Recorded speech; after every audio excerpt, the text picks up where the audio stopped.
Biden world confident in a Trump rematch but preps for a surprise. President Joe Biden and his campaign team continue to believe that they will square off against Donald Trump in a general election rematch of 4 years prior.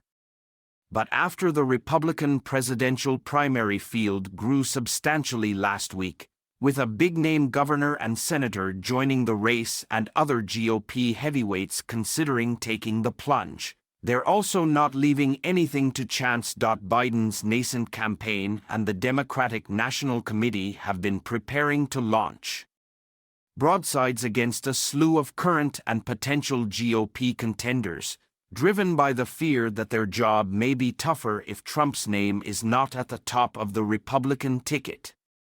Their efforts moved into higher gear this week with the entry of Florida Governor Ron DeSantis into the race. His glitch-filled launch on Twitter Spaces drew widespread mockery from Trump and other Republicans.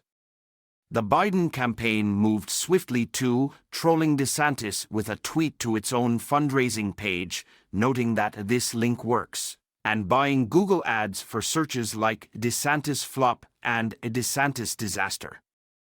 But the campaign and, in particular, the DNC also welcomed DeSantis to the fray with more substantive broadsides. They unleashed a series of attacks and opposition research dumps, highlighting a number of his positions which they perceive could be general election vulnerabilities, including his endorsement of a restrictive abortion ban, his support for book bans, and his fight with Disney over LGBTQ legislation.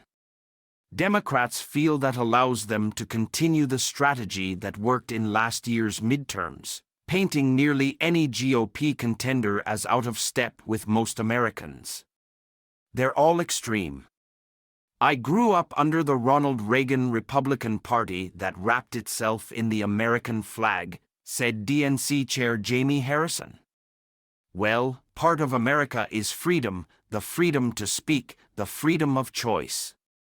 And these guys are everything against freedom. This account of the emerging dynamics of the race was based on interviews with more than a dozen people, working with or alongside the campaign, many of whom agreed to speak freely if granted anonymity. The DNC carried out the lion's share of the swipes on DeSantis, as Team Biden remains a skeleton staff having launched a month ago. But the DNC, its officials said, has already ramped up its campaign apparatus. It has begun fundraising in all 50 states and has deployed surrogates and staffers to trail DeSantis and other Republicans as they hold events.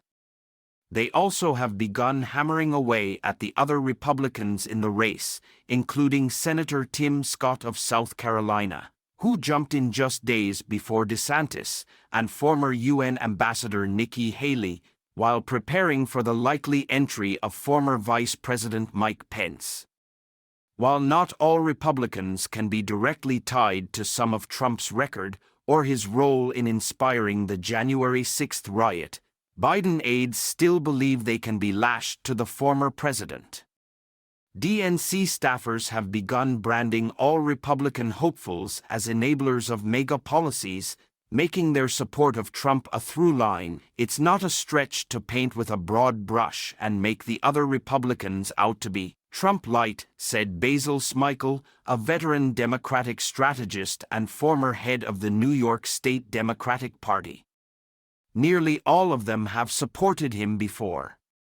The White House can also make the large umbrella case that the GOP are threats to democracy itself and the protection of personal liberties. DNC aides are also casting a wide net, researching the background of other GOP candidates who may not even jump in the race, including Virginia Governor Glenn Youngkin, a potentially formidable foe.